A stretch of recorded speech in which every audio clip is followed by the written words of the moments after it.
Hello everyone, this is Salim Bazmi and welcome to Bazmi classes.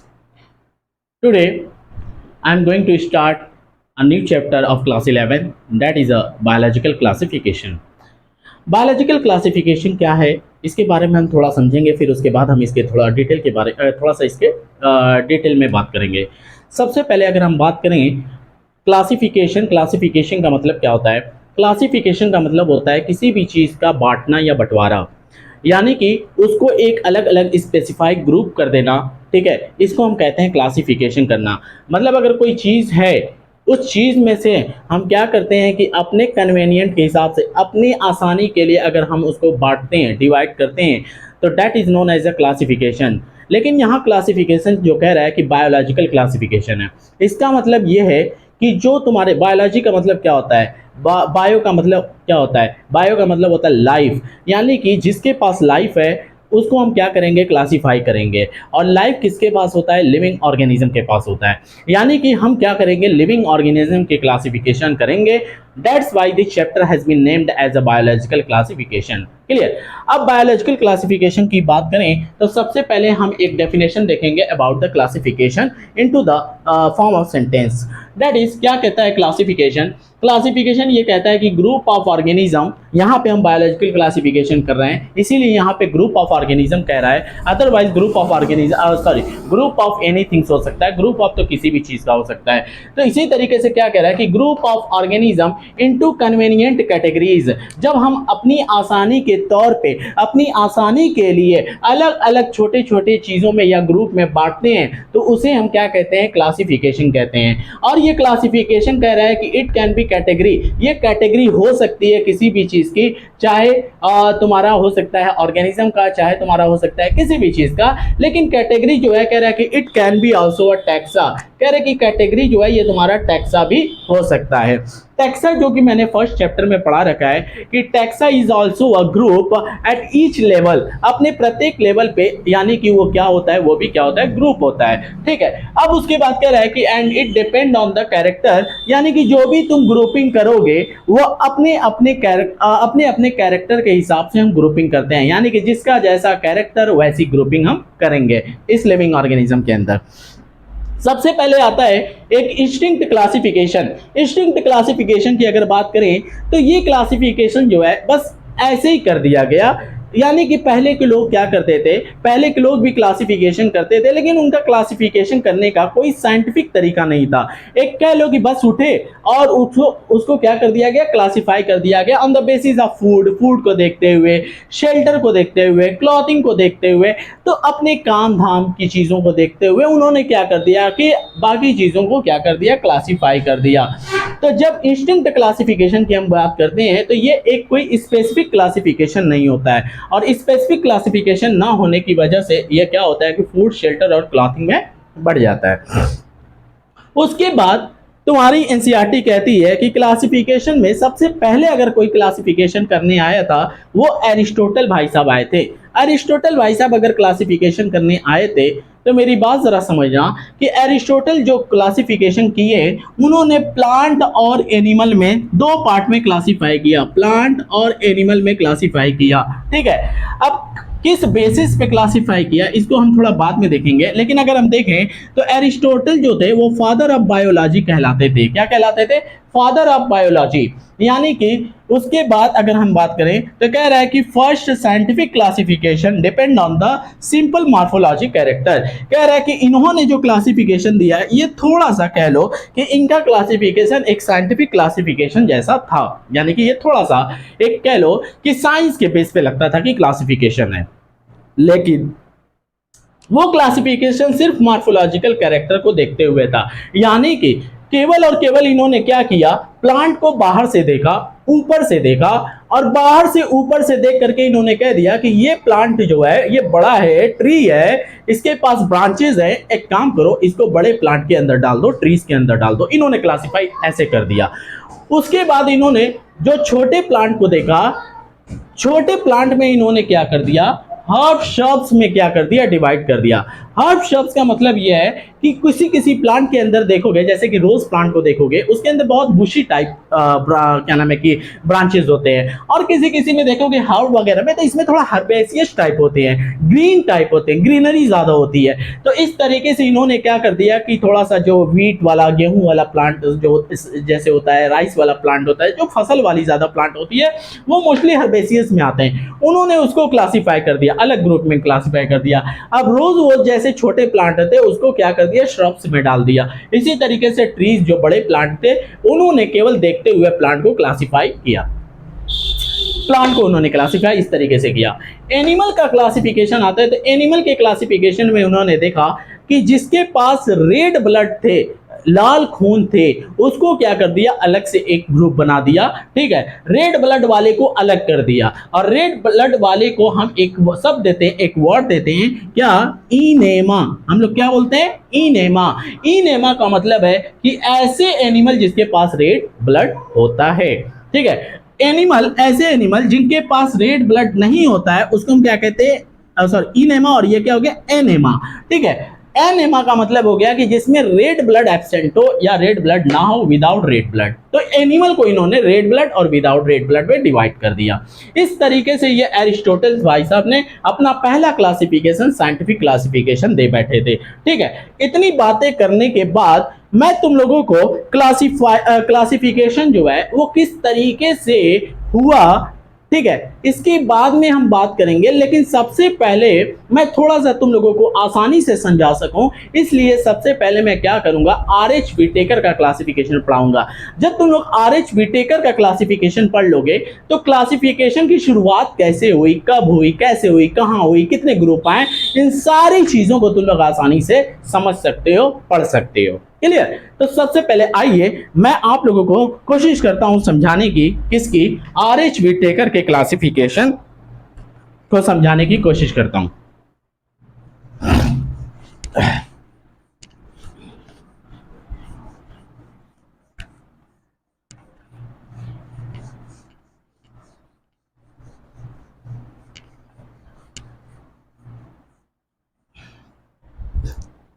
सबसे पहले हम क्या करेंगे, आर एच विटेकर की क्लासिफिकेशन करेंगे। तो आर एच विटेकर तुम लोगों को पता होना चाहिए। देखो, सबसे पहले अगर क्लासिफिकेशन की बात करें तो एरिस्टोटल के बाद भी और क्लासिफिकेशन हुआ।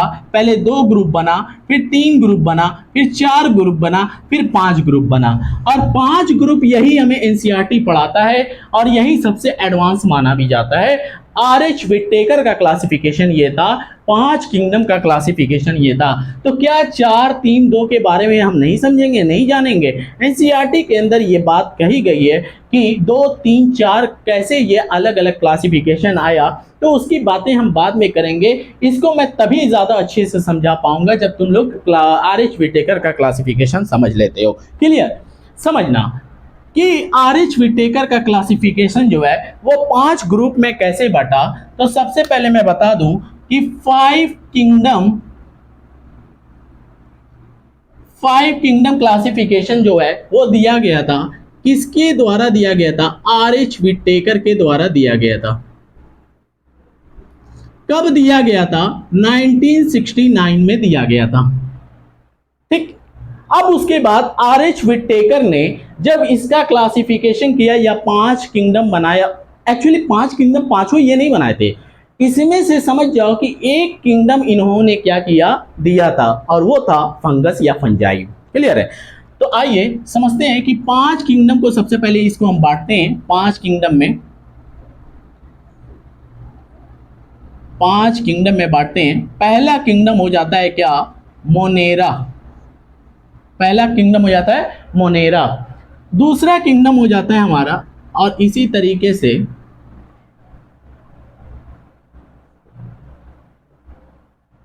मैं पहले एनिमेलिया इसलिए लिख ले रहा हूं ताकि मेरा इस जगह स्पेसिफाई हो जाए। ठीक है, मोनेरा। दूसरा क्या हो गया, प्रोटिस्टा। तीसरा क्या हो गया, मोनेरा, प्रोटिस्टा, फंजाई, और चौथा क्या हो गया, प्लांटी। इस तरीके से। क्लियर? बताना, 5 किंगडम आर.एच. विटेकर के टाइम पे इन 1969 में 5 किंगडम जाना गया। कौन? और एक्चुअली फंगस वाला जो दिया गया था, फंजाई वाला, ये आर.एच. विटेकर के द्वारा दिया गया। ये नहीं, ये नहीं, ये नहीं, ये नहीं, ये वाला दिया गया था। लेकिन जब आर.एच. विटेकर के टाइम पे ये पांचों किंगडम जाना गया और सबसे एडवांस है, तो मैं पहले एडवांस वाला पढ़ा लूं, बाकी वो वाला तुम लोग ऑटोमेटिक समझ जाओगे। ठीक है, उसको भी हम समझेंगे। मोनेरा में अगर मैं कहूं कि मोनेरा, प्रोटिस्टा, फंजाई, प्लांटी और एनिमेलिया, ठीक है, इसको क्लासिफाई क्यों किया गया, अलग अलग क्यों बांटा गया? क्योंकि अलग अलग सबके अंदर कैरेक्टर देखा जाता है। अगर मैं बात करूं कि मोनेरा के अंदर अगर मैं सेल वॉल को देखूं, किसको देखूं? सेल वॉल को देखूं कि इनके अंदर जो है, या मैं सेल टाइप की पहले बात कर लेता हूं कि इनके अंदर मैं सेल देखूं कि इनके अंदर सेल कैसा होता है, तो कहा जाता है कि इसके अंदर जो सेल होता है वो होता है प्रोकैरियोटिक। क्या होता है? प्रोकैरियोटिक। ठीक है। प्रोटिस्टा के पास जो सेल होता है वो कैसा होता है? ईकैरियोटिक होता है। और फंजाई के पास जो होता है वो कैसा होता है? इसके पास भी ईकैरियोटिक होता है। और प्लांटी के पास भी क्या होता है? ईकैरियोटिक होता है। एनिमेलिया के पास भी क्या होता है? ईकैरियोटिक होता है। क्लियर? इतना हमें समझना पड़ेगा। अब तुम लोग सोचोगे कि सर ये प्रोकैरियोटिक, ईकैरियोटिक, प्रोकैरियोटिक हमें नहीं समझ में आ रहा है, क्या होता है? समझना क्या होता है। जब सेल, मान लो कि मोनेरा का मैंने एक सेल उठाया, जब मैंने इसका सेल उठाया तो इसका जो न्यूक्लियस था, यहां पे मान लो कि न्यूक्लियस था, लेकिन इसके न्यूक्लियस के ऊपर न्यूक्लियर मेम्ब्रेन नहीं पाया गया और इसके जेनेटिक मटेरियल साइटोप्लाज्म में इस तरीके से फैले रहे। तो न्यूक्लियर मेम्ब्रेन नहीं होने की वजह से ये पूरा का पूरा ये फैला हुआ है, क्या चीज? जेनेटिक मटेरियल इस तरीके से, इसको हम कहते हैं प्रोकैरियोटिक। यानी कि क्या इसके पास न्यूक्लियर मेम्ब्रेन है? इसके पास क्या न्यूक्लियर मेम्ब्रेन है? न्यूक्लियर मेम्ब्रेन क्या होता है? न्यूक्लियस के ऊपर पाया जाने वाला मेम्ब्रेन। तो क्या इसके पास न्यूक्लियर मेम्ब्रेन है? तो नहीं, इसके पास न्यूक्लियर मेम्ब्रेन नहीं है। इसी तरीके से जब प्रोटिस्टा की हम बात करते हैं तो इसके सेल को जब हम उठा के देखते हैं, तो इसके सेल को जब हम उठा के देखते हैं तो इसके पास न्यूक्लियर के ऊपर इस तरीके से मेम्ब्रेन पाई जाती है। और जब न्यूक्लियस के ऊपर मेम्ब्रेन पाई जाती है तो इसके अंदर जेनेटिक मटेरियल होते हैं, बाहर इस तरह साइटोप्लाज्म में फैले नहीं होते हैं। क्लियर है? तो समझना, इसके ऊपर न्यूक्लियर मेम्ब्रेन होने की वजह से ये ईकैरियोटिक कहलाते हैं। तो जिस सेल के न्यूक्लियस के ऊपर न्यूक्लियर मेम्ब्रेन हो उसको हम क्या कहेंगे? ईकैरियोटिक कहेंगे। तो क्या न्यूक्लियर मेम्ब्रेन प्रोटिस्टा के अंदर होता है? यस, होता है। अब यही वाली बात सबके अंदर है, तो इसके अंदर भी न्यूक्लियर मेम्ब्रेन होगा, इसके अंदर भी न्यूक्लियर मेम्ब्रेन होगा, इसके अंदर भी न्यूक्लियर मेम्ब्रेन होगा। क्लियर? अब उसके बाद हम बात करते हैं किसकी? बॉडी ऑर्गेनाइजेशन की। बॉडी ऑर्गेनाइजेशन की अगर हम बात करें, बॉडी ऑर्गेनाइजेशन की अगर हम बात करें,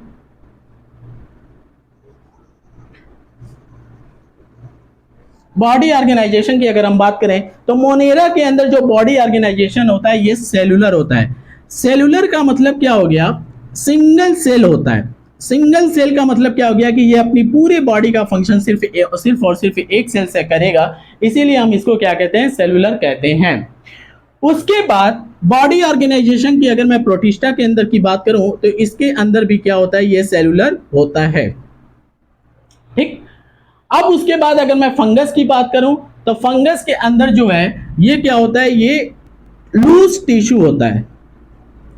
क्या होता है? लूज टिश्यू होता है।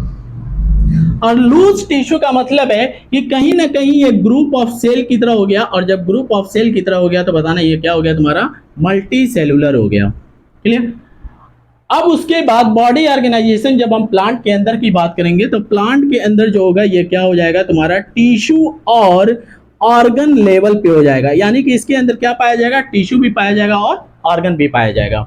उसके बाद बॉडी ऑर्गेनाइजेशन जब हम एनिमेलिया के अंदर की बात करते हैं तो यहाँ पे तुम्हारा क्या हो जाएगा? टिश्यू भी पाया जाएगा, साथ साथ में तुम्हारा ऑर्गन भी पाया जाएगा, और साथ साथ में ऑर्गन सिस्टम भी पाया जाएगा। ऑर्गन सिस्टम भी पाया जाएगा। एग्जाम्पल के तौर पे अगर हम अपने ह्यूमन बीइंग का एग्जाम्पल लें, तो एग्जाम्पल के तौर पे अगर मैं इंसान को एग्जाम्पल लूं, ह्यूमन बीइंग को एग्जाम्पल लूं, तो ह्यूमन बीइंग के अंदर क्या होता है कि एक्सक्रीटरी सिस्टम फॉर द क्या नाम है कि तुम्हारा वेस्ट मटेरियल को एक्सक्रीट करना, साथ साथ में सर्कुलेटरी सिस्टम ब्लड को सर्कुलेट करना। इसी तरीके से क्या नाम है कि रेस्पिरेटरी सिस्टम, ठीक है, रेस्पिरेटरी सिस्टम ऑक्सीजन और कार्बन डाइऑक्साइड को लाने के लिए क्या होता है, ले जाने और लाने के लिए क्या होता है कि यहाँ पे सिस्टम पाया जाता है, यानी कि ऑर्गन सिस्टम इसके अंदर होता है। अगर इस तरीके से किसी और के अंदर हम देखें तो किसी के अंदर ऑर्गन सिस्टम नहीं पाया जाता है। क्लियर। इसके बाद इसके अंदर टिश्यू भी पाया जाता है। अगर पॉरीफेरा में चले जाओगे, एनिमेलिया के पहले एग्जाम्पल की अगर हम बात करें पॉरीफेरा की, तो पॉरीफेरा के अंदर क्या होता है, पॉरीफेरा के अंदर ये ग्रुप ऑफ सेल पाए जाते हैं जो कि लूज टिश्यू के ऊपर होते हैं, इसीलिए क्या कहते हैं कि वो टिश्यू लेवल होते हैं। ये ऑर्गन सिस्टम लेवल पे हो जाएगा।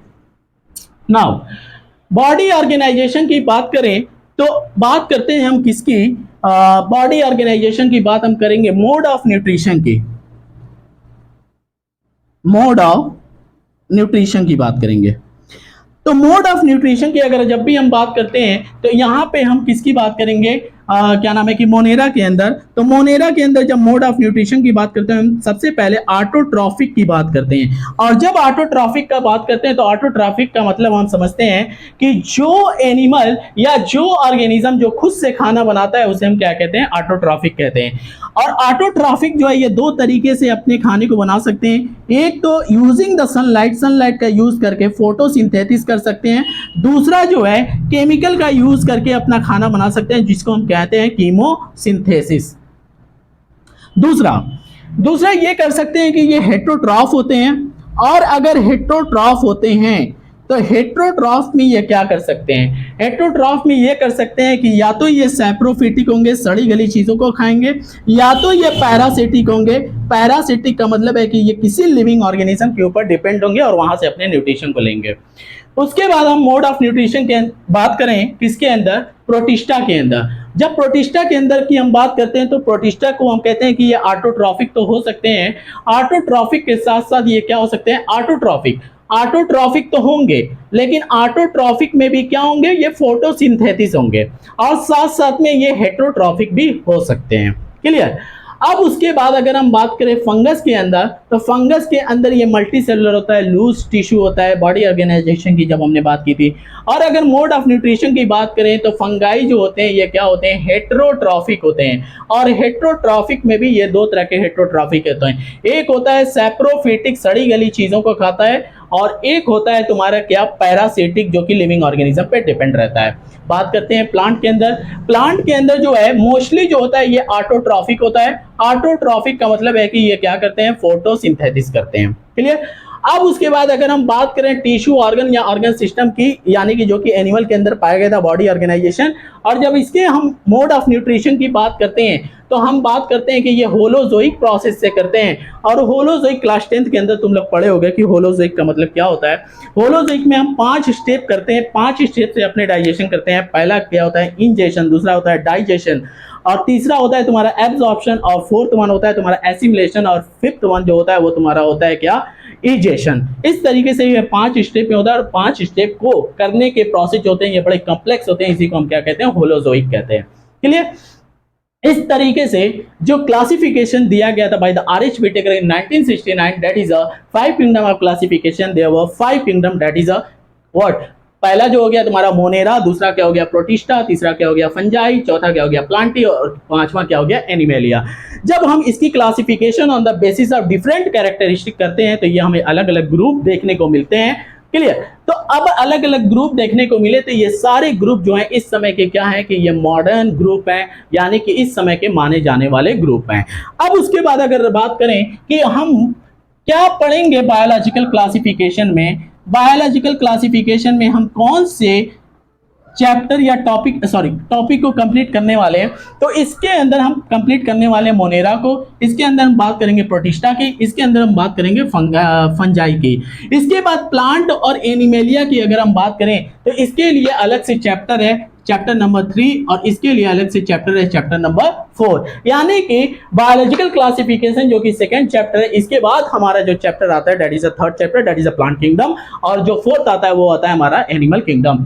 इस तरीके से अगर मोनेरा के अंदर देखा जाए तो मोनेरा के अंदर कौन लोग आते हैं, इसके अंदर सिर्फ और सिर्फ बैक्टीरिया आता है, और बैक्टीरिया भी दो तरीके का डिवाइड किया गया है, एक तुम्हारा आर्की बैक्टीरिया और एक तुम्हारा ई बैक्टीरिया। प्रोटिस्टा के अंदर तुम्हारे जितने भी यूनिसेलुलर प्लांट और एनिमल होते हैं वो सारे लोग आते हैं, और फंगस के अंदर हेटेरोट्रॉफिक प्लांट आते हैं। इसी तरीके से प्लांटी के अंदर इसके अंदर भी 5 ग्रुप आते हैं, algae, bryophyta, pteridophyta, gymnosperm, angiosperm, ये पांचों ग्रुप जो है इसके अंदर आते हैं। इसके बाद एनिमेलिया जो है ये 11 फाइलम के अंदर डिवाइड है। 11 फाइलम में पहला आता है Porifera, Coelenterata, Ctenophora, Platyhelminthes, Aschelminthes, Annelida, Arthropoda, Mollusca, Echinodermata, Hemichordata और कार्डेटा। इस तरीके से ये 11 जो फाइलम आते हैं वो किसमें आते हैं, एनिमेलिया में आते हैं। इसके बाद हम बात करेंगे किसकी, कि जो पुराने क्लासिफिकेशन थे, जहां से क्लासिफिकेशन की शुरुआत हुई, जो कि दूसरा क्लासिफिकेशन था, उसके बाद तीसरा आया, चौथा आया, पांचवा आया। पांचवा तो हमने देख लिया, दूसरा, तीसरा, चौथा, इसकी हम बात करेंगे। अगर हम इसकी बात कर लेते हैं तो हमारा जो है क्लासिफिकेशन कंप्लीट हो जाता है। तो आइए बात करते हैं हम सेकंड वाले की, कि दूसरा क्लासिफिकेशन जो है या क्लासिफिकेशन की शुरुआत जो है वो कहां से हुई।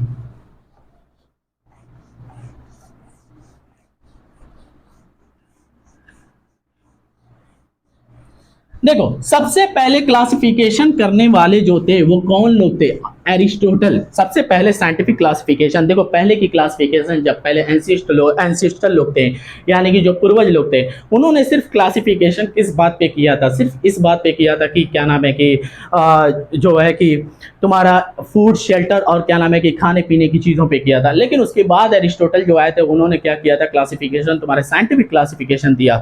साइंटिफिक क्लासिफिकेशन के बाद जो तुम्हारा एक दूसरा क्लासिफिकेशन जो देते हैं that is a Carolus Linnaeus. दो किंगडम क्लासिफिकेशन देने वाले अब आते हैं कार्लस लीनियस। ठीक है, कार्लस लीनियस जो है ये दो किंगडम ऑफ क्लासिफिकेशन देते हैं। ये शायद एनसीईआरटी में नाम नहीं है, लेकिन हम इसको समझेंगे जरूर, बिकॉज क्योंकि यहां से भी नीट के अंदर सवाल आता है और साथ साथ में एनसीईआरटी के अंदर दिया हुआ है, लेकिन वो थोड़ा पैराग्राफ के फॉर्म में दिया हुआ है। बात करते हैं हम कार्लस लीनियस की। तो जब हम कार्लस लीनियस की हम बात करते हैं तो यहाँ पे हम कहते हैं कि जो तुम्हारा कार्लस लीनियस, यानी कि ये फादर ऑफ टैक्सोनॉमी कहलाते थे। क्या कहलाते थे, फादर ऑफ टैक्सोनॉमी कहलाते थे। क्लियर है, फादर ऑफ टैक्सोनॉमी कहलाते थे कौन, कार्लस लीनियस। अब समझना मेरी बात कि जो कार्लस लीनियस आए थे, देखो पहले तो एरिस्टोटल ने भी क्या कर दिया था, प्लांट और एनिमल को उन्होंने दो ग्रुप बांट दिया था। लेकिन प्लांट और एनिमल किंगडम जो था वो दो ग्रुप तो बटा, लेकिन वो एक बहुत अच्छे साइंटिफिक क्लासिफिकेशन पे नहीं था। यानी कि उसका क्लासिफिकेशन जो है कह लो कि बहुत अच्छा नहीं था। इसीलिए जो दो किंगडम और दिया गया था, ठीक है, दो किंगडम और दिया गया था जो कार्लस लीनियस के द्वारा, उन्होंने भी प्लांट और एनिमल को ही डिवाइड किया। प्लांट और एनिमल को ही डिवाइड किया। एक तो उन्होंने प्लांट को डिवाइड किया और उन्होंने किसको डिवाइड किया, एनिमल को डिवाइड किया। समझना, प्लांट और एनिमल को डिवाइड करने का ये बेसिस क्या रखते थे, इन्होंने कहा कि सारे ऑर्गेनिज्म में से जिसके पास सेल वॉल है उसको सारे को प्लांट में डाल दो, और सारे ऑर्गेनिज्म में जिसके पास सेल वॉल नहीं है उन सब को किस में डाल दो, एनिमल में डाल दो। तो उन्होंने ऐसा ही किया, जिसके पास सेल वॉल था उस सब को प्लांट के अंदर रख दिया, और जिसके पास सेल वॉल नहीं था उन सब को एनिमल के अंदर रख दिया। यानी कि यहाँ पे प्लांट के अंदर उन्होंने क्या किया कि प्रेजेंट सेल वॉल, यानी कि सेल वॉल को देखा और सारे सेल वॉल वाले को प्लांट के अंदर रख दिया।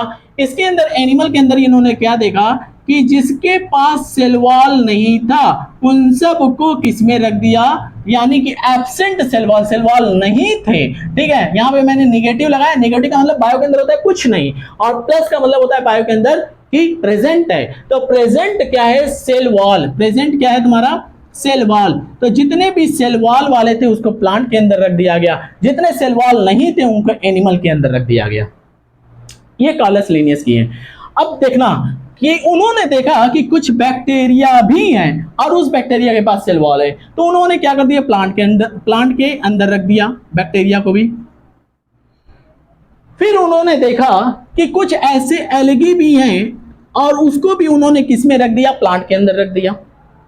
ठीक है, और ये एल्गी जो थे इसी के अंदर ऐसे भी थे जो यूनिसेलुलर और मल्टीसेलुलर दोनों एल्गी थे, और यूनिसेलुलर और मल्टीसेलुलर दोनों एल्गी को उठा करके इन्होंने प्लांट के अंदर रख दिया।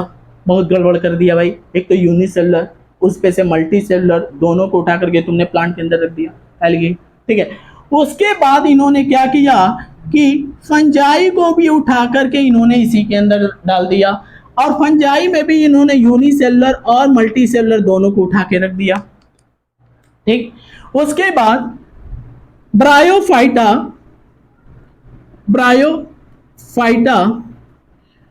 टेरिडोफाइटा, जिम्नोस्पर्म, एंजियोस्पर्म, इन सब को उठा करके इसने प्लांट के अंदर रख दिया। हालांकि चलो ठीक है, ये लोग जो थे ये लोग मल्टी सेलुलर थे, और बाकी इसमें यूनिसेलुलर मल्टीसेलुलर दोनों थे, इसमें भी यूनिसेलुलर मल्टीसेलुलर दोनों थे, बैक्टीरिया भी यूनिसेलुलर था। ठीक है, तो यहाँ पे इस तरीके से इन्होंने सारे को उठा करके प्लांट के अंदर रखा हुआ था। आज की डेट में according to the RH Whittaker, अब मैंने जो पढ़ाया है बताना, RH विटेकर के अकॉर्डिंग जो फंगस है वो कहाँ आता है, उसका एक अलग ग्रुप है। क्यों एक अलग ग्रुप है? क्योंकि फंगस एक तो मल्टीसेलुलर है, दूसरी बात यह है कि फंगस जो है वो हेट्रोट्रॉफिक होता है। हेट्रोट्रॉफिक का मतलब है कि वो प्लांट जैसा तो होता है लेकिन वो खुद से खाना नहीं बनाता है, हेट्रोट्रॉफिक होता है, इसीलिए एक इसका अलग से ग्रुप बन जाता है। क्लियर? अब उसके बाद यहाँ पे अगर हम बात करें एनिमल की, तो बताना एनिमल के अंदर यहाँ पे क्या रख दिया गया था, प्रोटोजोआ। पहले प्रोटोजोआ इसी एनिमल के अंदर आया करता था। पहले की बात है जब पहले ये क्लासिफिकेशन हुआ था कॉलस लिनियस के द्वारा। ठीक है, प्रोटोजोआ के बाद फिर क्या आया तुम्हारा, पॉरीफेरा। पॉरीफेरा के बाद आया तुम्हारा सीलेंट्रेटा। सीलेंट्रेटा के बाद आया तुम्हारा टीनोफोरा। टीनोफोरा के बाद आया तुम्हारा प्लेटीहेल्मिन्थीस। प्लेटीहेल्मिन्थीस, देखो ये मैं डैश डैश कर दे रहा, ये तुम एनिमल किंगडम के सबसे लास्ट चैप्टर में जाना, लास्ट पेज पे जाना एनिमल किंगडम में, तो ये तुमको लाइन वाइज ऐसे ही पूरा स्पेलिंग के साथ मिल जाएगा, तो वहां से तुम इसको नोट कर लेना पूरा। ठीक है, क्योंकि मैं नोट करूंगा पूरा बहुत टाइम लग जाएगा। क्लियर? तो पहला क्या हो गया, प्रोटोजोआ। प्रोटोजोआ के बाद क्या मिला हमें, पॉरीफेरा, सीलेंट्रेटा, टीनोफोरा, प्लेटीहेल्मिन्थीस। फिर उसके बाद क्या मिला, एस्केल्मिन्थीस। फिर उसके बाद क्या मिला, एनेलिडा। एनेलिडा के बाद क्या मिला, आर्थ्रोपोडा। आर्थ्रोपोडा के बाद क्या मिला, मोलस्का। मोलस्का के बाद क्या मिला, मोलस्का के बाद क्या मिला, इकाइनोडर्मेटा। इकाइनोडर्मेटा के बाद क्या मिला, हेमिकॉर्डेटा। हेमिकॉर्डेटा। हेमिकॉर्डेटा के बाद क्या मिला, कॉर्डेटा। कितने ग्रुप हो गए जरा काउंट करो, एक, देखो इसको छोड़ दो अभी, 1 2 3 4 5 6 7 8 9 10 11, ये 11 ग्रुप एनिमल किंगडम में according to the RH Whittaker present हैं। लेकिन पहले जो एनिमल प्रोटोजोआ भी हुआ करता था इसी के अंदर रखा गया था। क्यों प्रोटोजोआ को अलग कर दिया गया, क्योंकि प्रोटोजोआ है यूनिसेलुलर और बाकी जितने भी हैं ये सब के सब ये है मल्टी सेलुलर। तो बताओ ये कॉलस लिनियस ने क्या मिस्टेक कर दी एनिमल को क्लासिफाई करने में, इन्होंने क्या कर दिया कि प्रोटोजोआ जो यूनिसेलुलर था उसको भी एनिमल के अंदर रख दिया, जो कि एक बड़ी मिस्टेक थी। यूनिसेलुलर वाले को उन्होंने मल्टी सेलुलर के साथ, यूनिसेलुलर वाले को उन्होंने मल्टी सेलुलर के साथ रख दिया। यही रखना उनकी एक बड़ी गलती हो गई। ठीक है, अदरवाइज यहां पे अगर हम देखें तो बैक्टीरिया, एल्गी, फंगाई ये सब के सब प्लांट के अंदर पहले रखे गए थे, लेकिन आज के वक्त एल्गी जो है ये अपने प्लांट के अंदर आता है। ठीक है, फंजाई जो है इसका अलग ग्रुप है, बैक्टीरिया मोनेरा के अंदर आता है आज के वक्त। आज के टाइम पे मोनेरा के अंदर बैक्टीरिया आता है, याद है? अभी मैंने 5 किंगडम क्लासिफिकेशन पढ़ाया था। पहले कहां पे रखा गया था? पहले प्लांट के अंदर रख दिया था। किसने? कार्लस लिनियस ने। एल्गी जो है ये प्लांट के अंदर रखा गया है, ठीक है। मल्टी सेलुलर वाले रखे गए हैं, लेकिन यूनिसेलुलर वाले एल्गी जो है वो प्रोटिस्टा के अंदर रख दिए गए हैं। उसके बाद मल्टी सेलुलर वाले फंगस जो है ये फंजाई ग्रुप के अंदर रखे गए हैं, जो आर.एच. विटेकर का पांचवा ग्रुप था। लेकिन यूनिसेलुलर वाले जो हैं वो फंगाई जो है प्रोटिस्टा के अंदर रखे गए हैं। और इसी तरीके से टेरिडोफाइटा जो है, टेरिडोफाइटा, ब्रायोफाइटा, जिम्नोस्पर्म, एंजियोस्पर्म, ये सारे प्लांट के अंदर ही रखे गए हैं। क्लियर? इसके बाद इतने क्लासिफिकेशन जो हैं वो कार्लस लिनियस के द्वारा दिए गए थे 2 किंगडम। अब उसके बाद यूनिसेलुलर वाले को यहां से उठाया गया, यूनिसेलुलर वाले को यहां से उठाया गया, जो यूनिसेलुलर एल्गी थे, यूनिसेलुलर फंजाई थे, ठीक है, और यूनिसेलुलर कुछ बैक्टीरिया थे, और यूनिसेलुलर कुछ प्रोटोजोआ थे। इस सारे यूनिसेलुलर को उठाया गया और सारे यूनिसेलुलर वाले को उठा करके एक ग्रुप बना दिया गया, और उस ग्रुप का नाम शुरुआत में रखा गया प्रोटोक्टिस्टा। क्या रखा गया? प्रोटोक्टिस्टा। लेकिन इसी प्रोटोक्टिस्टा को अब मॉडिफाई कर दिया गया है प्रोटिस्टा। क्या रख दिया गया? प्रोटिस्टा। पहले क्या रखा गया था? प्रोटोक्टिस्टा। ठीक है, अभी बता दूंगा स्पेलिंग के साथ। तो बताओ, सारे यूनिसेलुलर वाले को उठा करके अब देखो, अब जो क्लासिफिकेशन करेंगे अब वो आएंगे क्लासिफाई करने हैक्कल भाई साहब। और जब हैक्कल आएंगे तो वो देखेंगे अरे ये तो कार्लस लिनियस ने यूनिसेलुलर मल्टीसेलुलर सब मिला दिया है। तो वो क्या करेंगे, हैक्कल भाई साहब क्या करेंगे कि यूनिसेलुलर वाले को उठाएंगे और कहेंगे मैं एक ग्रुप बनाता हूं, क्या नाम उसका रखता हूं? प्रोटोक्टिस्टा। और प्रोटोक्टिस्टा के अंदर मैं क्या रख देता हूं? इसको रख देता हूं यूनिसेलुलर प्लांट, यूनिसेलुलर एनिमल, सबको उन्होंने प्रोटिस्टा के अंदर रख दिया। और उसके बाद प्लांट और एनिमल के अंदर जितने थे वो उतने थे। तो आइए अब क्या करते हैं कि प्लांट को, यहां से मैं प्लांट को हटाता हूं। देखो अब इसमें से मैं क्या करता हूं, सबसे पहले मैं प्लांट को थोड़ा इधर कर दूं।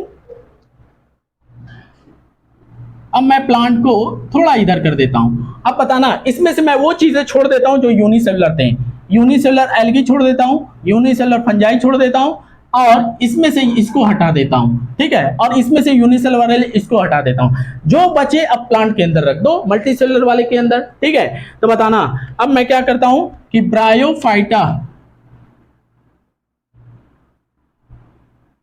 ठीक है, और कौन? देखो ब्रायोफाइटा से पहले एक बात ये कर लो कि जो मल्टीसेलुलर एल्गी थे, एल्गी जो मल्टीसेलुलर वाले थे उसको इसी में रखोगे, ठीक है। फंजाई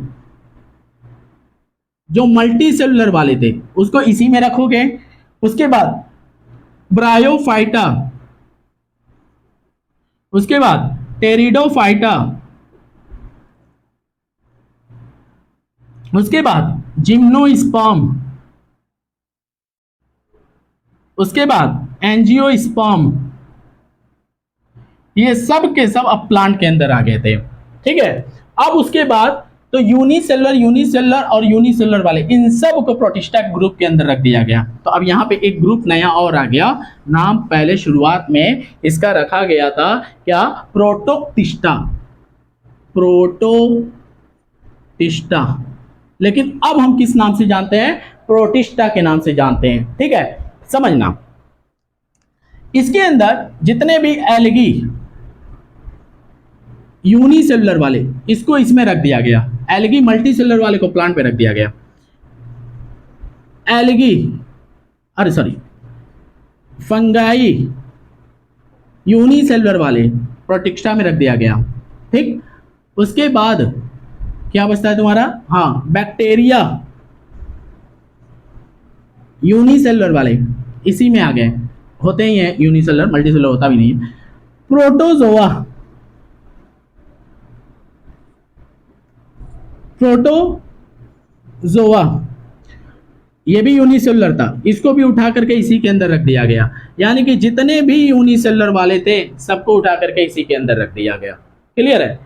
प्लांट जो है ये वाले आ गए। यानी कि अब यहां से हम क्या करते हैं, एनिमल से इसको हटा देते हैं। तो बताओ, यहां से अब क्या हो गया, प्रोटोजोआ यहाँ आ गया प्रोटिस्टा में, यहाँ से हट गया। यहाँ से जब हट गया तो बताना अब फाइलम कितने हो गए हैं, टोटल 11, कितने 11, काउंट करो, 1 2 3 4 5 6 7 8 9 10 11, टोटल 11 फाइलम हो गए। प्लांट के अंदर टोटल तुम्हारे 5 किंगडम होना चाहिए, एक algae, bryophyta, pteridophyta, gymnosperm, angiosperm. नहीं, एल्गी ब्रायोफाइटा सही है, टेरिडोफाइटा सही है, और जिम्नोस्पर्म 1 2 3 4 5, ये 5 हो गए। अब ये भी अभी हटेगा, ये भी अभी हटेगा, ये इसका एक अलग ग्रुप बनेगा, इसका फंजाई का, ठीक है। क्यों? क्योंकि ब्रायोफाइटा, टेरिडोफाइटा, जिम्नोस्पर्म, एंजियोस्पर्म ये ऑटोट्रॉफिक होते हैं, फोटोसिंथेसिस करके खुद से खाना बनाते हैं, ये फंजाई नहीं बनाता है। अब ऑटोट्रॉफिक के साथ हेटरोट्रॉफिक थोड़ी रखेंगे, इसीलिए इसको भी हटा देंगे, ठीक है। ये बात थी हैक्कल, अरे सॉरी, हाँ, ये काम किसने किया था भाई, इस काम किया था हैक्कल भाई साहब ने। किसने किया था, हैक्कल ने, ठीक है। अब फादर ऑफ टैक्सोनॉमी हटा देते हैं। तो हैक्कल ने ये कितने किंगडम दिए थे, 3 किंगडम। हैक्कल ने कितने किंगडम दिया, 3 किंगडम दिया। अब हैक्कल के बाद आते हैं एक और साइंटिस्ट आते हैं जिनका नाम है कोपलैंड। कोपलैंड ने क्या किया था, इन्होंने प्रोकैरियोटिक और ईकैरियोटिक बेसिस पे इन्होंने क्या कर दिया कि एक और ग्रुप बना दिया और उस ग्रुप का नाम रख दिया क्या, मोनेरा, ठीक है। समझना मेरी बात, जब मैंने प्रोकैरियोटिक ईकैरियोटिक समझाई दिया क्या होता है, ईकैरियोटिक और प्रोकैरियोटिक में देखा गया तो इसमें से ये वाले जो पाए गए, ये वाले, ये एक ऐसे ऑर्गेनिज्म थे जिसके पास न्यूक्लियर मेम्ब्रेन जो था वो नहीं था, यानी कि ये क्या थे, ये प्रोकैरियोटिक थे। क्या थे, प्रोकैरियोटिक थे। तो प्रोकैरियोटिक पाए गए और बाकी सब के सब क्या थे, ईकैरियोटिक थे। क्या थे, ईकैरियोटिक थे। तो इसीलिए इन्होंने क्या किया कि इस वाले को निकाला और एक ग्रुप बना दिया, किस नाम से, मोनेरा के नाम से, और मोनेरा के अंदर सारे के सारे बैक्टीरिया, ठीक है। तो अब आने वाले कौन हैं, तुम्हारे कोपलैंड। तो अब कोपलैंड आते हैं, और जब कोपलैंड आते हैं तो यहाँ पे ग्रुप ये कितने देते हैं, 4 किंगडम देते हैं, ठीक है। और एक कौन सा पड़ जाता है, एक पड़ जाता है तुम्हारा कौन, क्या नाम है कि मोनेरा। तो मैं यहाँ पे प्रोटिस्टा को थोड़ा इरेज करता हूं, ठीक है।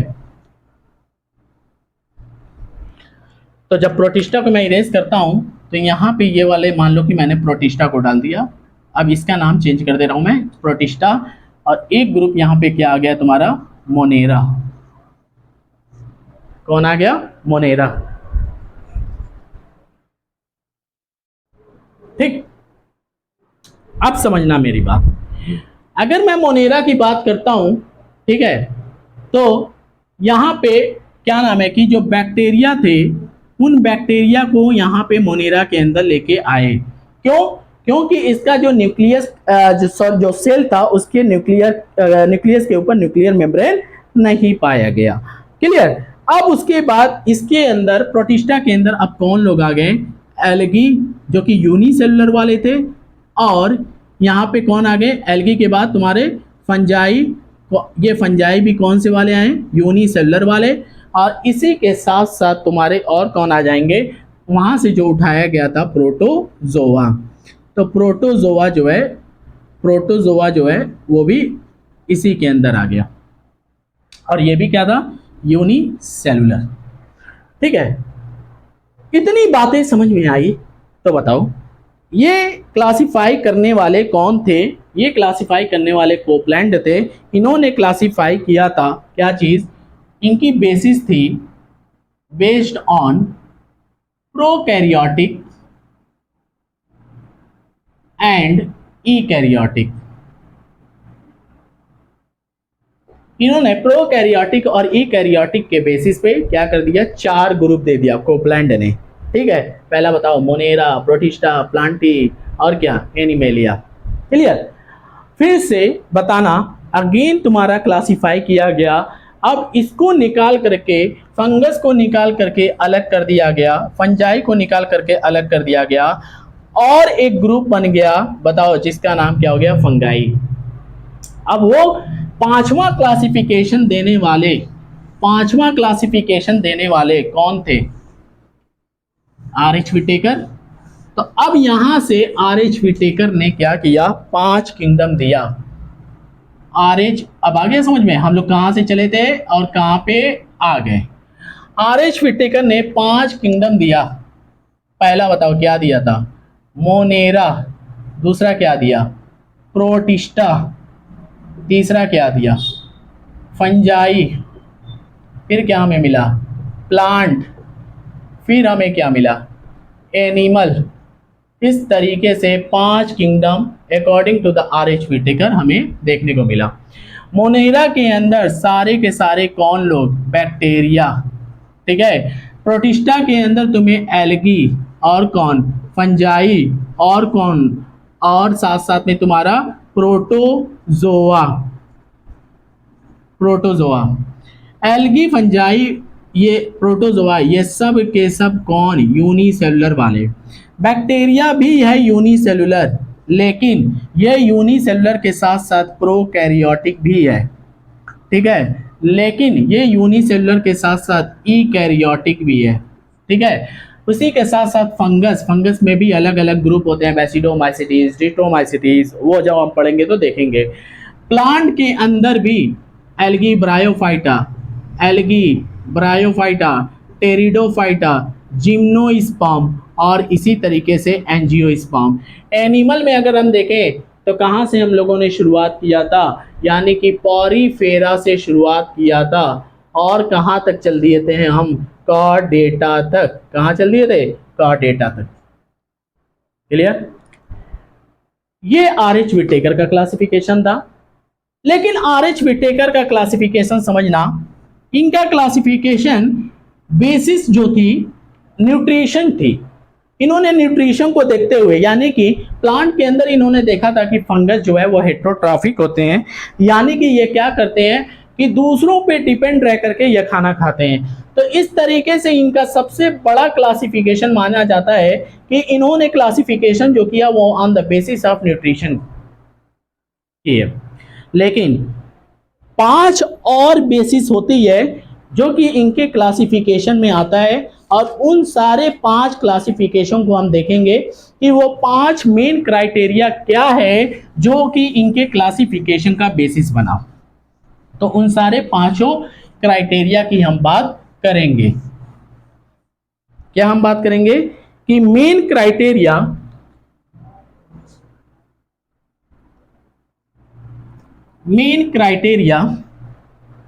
for classification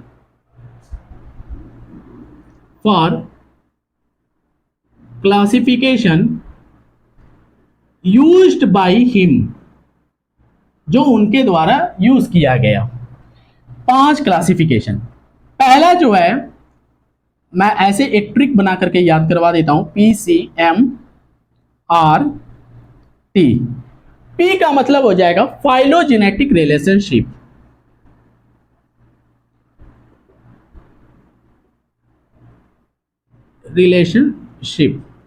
फाइलोजेनेटिक रिलेशनशिप का मतलब है कि ये एक इवोल्यूशनरी रिलेशनशिप हुआ कि इनके जो एंसेस्टर थे उसके बेसिस पे इनका क्लासिफिकेशन किया गया। सी फॉर हो गया सेल स्ट्रक्चर।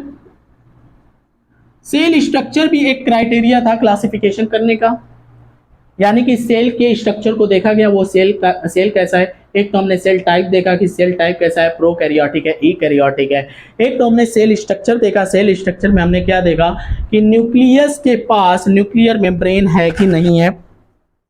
ये भी तुम्हारा किसका बेसिस हो जाएगा, न्यूक्लियस का nuclear membrane, that is a cell structure. उसके बाद आता है mode of nutrition. Mode of nutrition के बाद आता है तुम्हारा रिप्रोडक्शन। रिप्रोडक्शन के बाद आता है तुम्हारा थाइलस ऑर्गेनाइजेशन। ये 5 क्राइटेरिया थी। थाइलस को एनसीईआरटी ने बॉडी बोला है, बॉडी मतलब थैलस, थैलस मतलब बॉडी, ठीक है, बॉडी ऑर्गेनाइजेशन या थैलस ऑर्गेनाइजेशन। ये पांच क्राइटेरिया जो है, ये पांच क्राइटेरिया जो है यूज किया गया था, ठीक है, बाय द आर.एच. व्हिटेकर। और ये पांचों क्राइटेरिया जो है बड़े इंपॉर्टेंट है, इसको हम इस निमोनिक से याद कर लेंगे, PCMRT। P for phylogenetic relationship, C for cell structure, M for mode of nutrition, R for reproduction, T for thallus organisation. Clear? ये पांचों क्राइटेरिया इंपॉर्टेंट है, क्वेश्चन पूछे जाते हैं यहां से। उसके बाद आता है एक और तुम्हारे एनसीईआरटी के अंदर कि एक साइंटिस्ट हुआ करते थे जिनका नाम था कार्ल वुईसी। क्या नाम था? कार्ल वुईसी। कार्ल वुईसी। कार्ल वुईसी ने क्या किया? कार्ल वुईसी ने 3 डोमेन सिस्टम दिया, 3 डोमेन सिस्टम दिया और 6 किंगडम क्लासिफिकेशन को भी बताया कि छठवां क्लासिफिकेशन 6 किंगडम क्लासिफिकेशन भी हो सकता है। 6 किंगडम, 6 किंगडम के बारे में बताया, ठीक है। 6 kingdom of classification, 6 kingdom of classification पूरा लिख लो। कैसे? जरा समझना, एनसीईआरटी जब पढ़ोगे तुमको ये लाइन मिलेगी, 3 domain system, 6 kingdom of classification. बहुत लोगों को ये बातें नहीं समझ में आती हैं, लेकिन समझना कि इन्होंने क्या किया। सबसे पहले इन्होंने क्या कर दिया कि जो प्रोकैरियोटिक वाले जो थे, प्रोकैरियोटिक वाले जो थे इनको अलग कर दिया, यूकैरियोटिक वाले जो थे इनको इन्होंने क्या कर दिया? अलग कर दिया। प्रोकैरियोटिक में तुम्हें पता है कि कौन लोग आएंगे? प्रोकैरियोटिक के अंदर तुम्हें मोनेरा देखने को मिलता है। कौन लोग? मोनेरा, ठीक है। अब जब मोनेरा मिला तो इन्होंने क्या कर दिया? इसको 2 डोमेन में बांट दिया। एक का नाम रख दिया, एक डोमेन का नाम रख दिया आर्की, और एक डोमेन का नाम रख दिया इन्होंने बैक्टीरिया, ठीक है। यानी कि एक डोमेन ये हो गया, एक डोमेन ये हो गया, ठीक। और समझना, इन्होंने तीसरा यहां से भी एक डोमेन बनाया जिसका नाम रख दिया ईकैरिया। ईकैरिया ये भी एक डोमेन हो गया, ठीक है। तो बताना, अब इसने कार्ल वुईसी ने 3 डोमेन सिस्टम दिया था, तो इन्होंने मोनेरा को बोला कि मोनेरा में एक जो बहुत पुराने बैक्टीरिया होते हैं जिसको हम आर्की कह सकते हैं, तो आर्की एक उन्होंने ग्रुप की तरह बना दिया जिसका नाम रख दिया उन्होंने डोमेन, उनको उसको बोला उन्होंने डोमेन। और बाकी के जो बैक्टीरिया जो पुराने धरोहर एंशिएंट बैक्टीरिया नहीं थे, उन्होंने उसका एक अलग ग्रुप बनाया, नाम रख दिया बैक्टीरिया, ये भी एक डोमेन हो गया। ईकैरियोटिक वाले अपना एक अलग ही ग्रुप लेकर के एक डोमेन बनाया जिसका नाम रख दिया ईकैरियो। इसके अंदर सारे तुम्हारे प्रोटिस्टा, फंजाई, प्लांटी, एनिमेलिया, इन सब को मिला करके एक डोमेन ईकैरियो, ठीक है, इसको रख दिया गया। तो जब हमने डोमेन की काउंटिंग की तो 1, 2 और 3, इस तरीके से हमें 3 डोमेन देखने को मिले, ठीक। फिर तो सर पूछोगे कि सर कैसे 6 किंगडम क्लासिफिकेशन हो गया? तो इन्होंने आर्की को क्या नाम रख दिया? Archie bacteria. और इस बैक्टीरिया जो आजकल के रियल बैक्टीरिया, ट्रू बैक्टीरिया इसको कहा जाता है, तो इसका नाम रख दिया यू बैक्टीरिया।